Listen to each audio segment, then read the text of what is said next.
வணக்கம். முரளி தமிழ் கவிதை யூடியூப் சேனலுக்கு உங்களை வரவேற்கிறோம். தொடர்ந்து கவிதை கேட்டு வரும் அனைவருக்கும் நன்றி. இதுவரை நமது சேனலை சப்ஸ்கிரைப் பண்ணாதவர்கள் சப்ஸ்கிரைப் பண்ணிக்கொள்ளுங்கள். பக்கத்தில் உள்ள பெல் பட்டனும் அழுத்திக் கொள்ளுங்கள். கவிதை பற்றி உங்கள் கருத்தை கமெண்ட் பக்கத்தில் பதிவு பண்ணுங்கள். பிடிச்சிருந்தா லைக் பண்ணுங்க, ஷேர் பண்ணுங்க. வாருங்கள், கவிஞரின் குரலில் இன்றைய கவிதை மழையில் நனைவோம். வணக்கம். தொடர்ந்து எனது கவிதை கேட்டு வரும் அனைவருக்கும் நன்றி.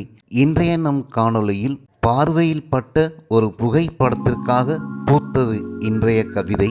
வாருங்கள், கவிதைக்கு செல்வோம். அப்படி என்னை பார்க்காதே, இப்படியே என்னை கொல்லாதே.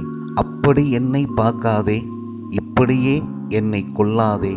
கொத்து மலராய் உட்கார்ந்து கொண்டு, கொத்து மலராய் உட்கார்ந்து கொண்டு கொஞ்ச சொல்லி நெஞ்சத்தை கில்லாதே. உன் குறும்பு பார்வையில் கரும்பாக எனக்கு கவிதைகள் பிறக்குது.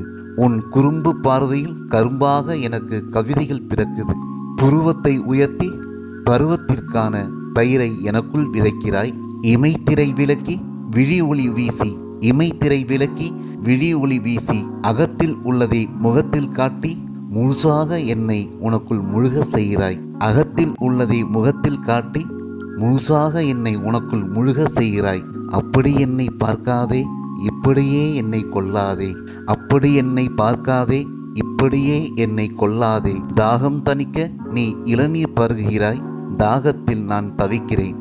இதழ் குவித்து இளநீரை நீ உறிஞ்சும் போது என் இதய குழாயில் உதிரத்தோடு ஏதோ ஒன்று கலந்து ஓடுகிறது.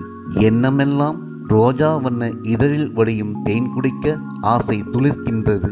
கண்ணத்தோடு கண்ணும் வைத்து காதோடு காதல் சொல்லி காலமெல்லாம் உன் கைப்பிடித்து உலகத்தில் உலாவர ஆசை அலைப்பாகிறது. உன்னை அள்ளி அணைத்து கொண்டு விண்ணுலகிலும் மண்ணுலகிலும், விண்ணுலகிலும் மண் உலகிலும் உன்னை போல் அழகி யாரும் இல்லை என்று சொல்ல ஆசையாய் இருக்கிறது.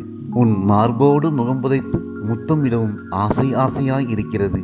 உன் மார்போடு முகம் புதைத்து முத்தமிடவும் ஆசை ஆசையாய் இருக்கிறது. அப்படி என்னை பார்க்காதே, இப்படியே என்னை கொல்லாதே. அப்படி என்னை பார்க்காதே, இப்படியே என்னை கொல்லாதே. நன்றி. இந்த கவிதை பிடித்திருந்தால் உங்கள் கருத்துக்களை கமெண்ட் பக்கத்தில் பதிவு செய்யுங்கள். மீண்டும் வேறு கவிதையுடன் உங்களை சந்திக்கிறேன். நன்றி, வணக்கம்.